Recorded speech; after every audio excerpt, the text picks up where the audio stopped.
Welcome back on this glorious and amazing day, and if you like any of this content, feel free to subscribe so you could get the weekly video. No, I will not bombard you with daily videos. It's almost clockwork every Sunday, unless I need to be flexible because other situations arise, but usually it's clockwork Sunday. I like to stick with routine. These videos come out and like to stick to short videos at most of the time. So Feather, you asked me a wonderful question last week. You asked me if I have pain that arises in my brain from hurtful words from the past. You taught me, Cindy, that it's just like a song that started playing on my phone that gives me bad feelings or bad memories, and I could just stop that song and play another song, as simple as that. But isn't that ignoring my feelings? Isn't that putting it under the carpets?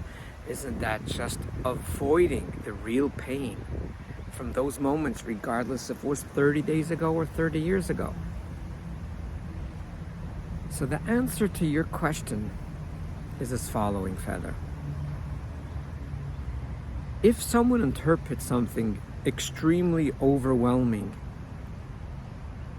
and they were taught as a child to avoid feelings, not talk about feelings, pretend it didn't happen, and because there's a new minute, it's as if the past last minute didn't happen, which is like I could come to you, slap you in the face, but please don't be upset at me the next minute because now we're in a new minute.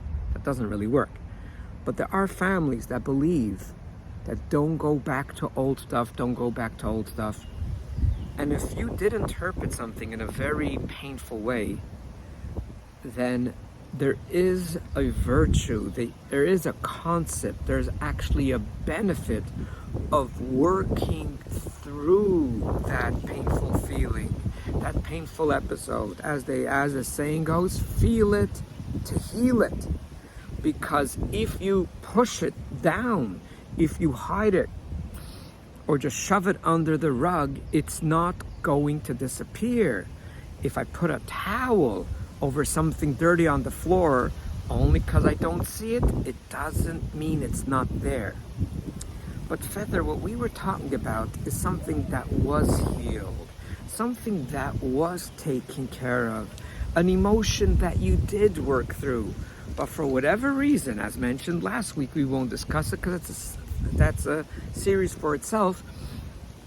The brain has a mission to constantly bring it up because the amygdala thinks you're still in danger. The amygdala doesn't want you to go into that situation again, so it brings it up. So it's not that you are suppressing a painful situation, you're ignoring, you're not validating. You already went to the therapist, you took care of it, you felt it, you healed it, and regardless of your feeling and your healing, it's still going to go back. Listen here, Feather. Isaac Wolowik is right now legally 55, although he's really 17.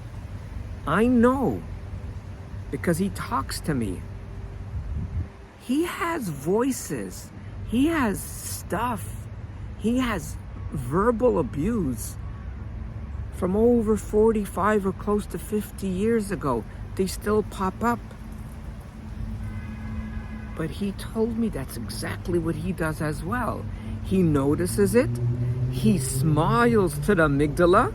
Sometimes he even gives the amygdala a virtual hug or sometimes some vanilla ice cream.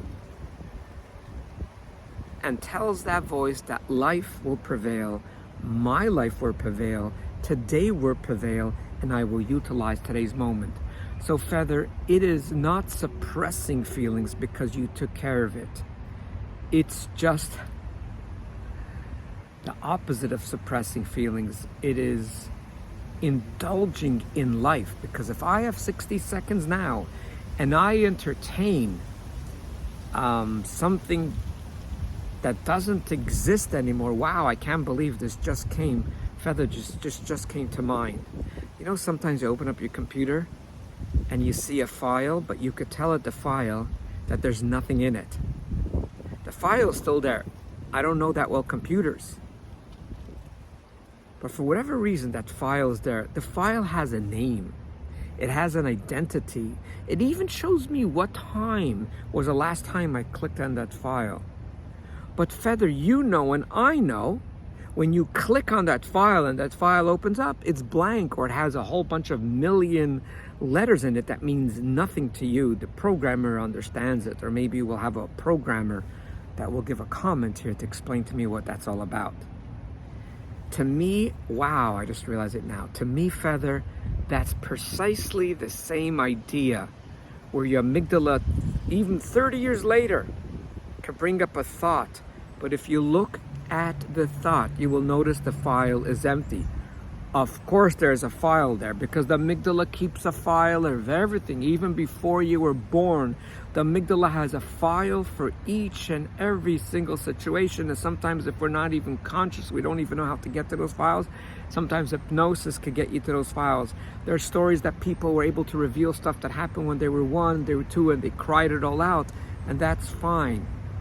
So it's not suppressing, because you're taking that moment, and instead of wasting it in a file that's absolutely empty, because the amygdala wants you to keep on looking at that file for whatever reason, you take that moment and notice it's an empty file, although it says that's a file, and indulge it with life, with music that enhances your mood, with a situation that lifts up your soul, or with any activity that builds your character. Thank you all for listening, for commenting, because most of the stuff that I learn is from my clients and people that I talk to, that they always share with me from their perspective, that I can never see their perspective, because I only have one tiny little perspective. That's why I love reading books, I love listening to people, and I love being taught. Thanks so much for listening, and make yourself a wonderful and delightful day, because you are indeed in control of your beautiful, outstanding life.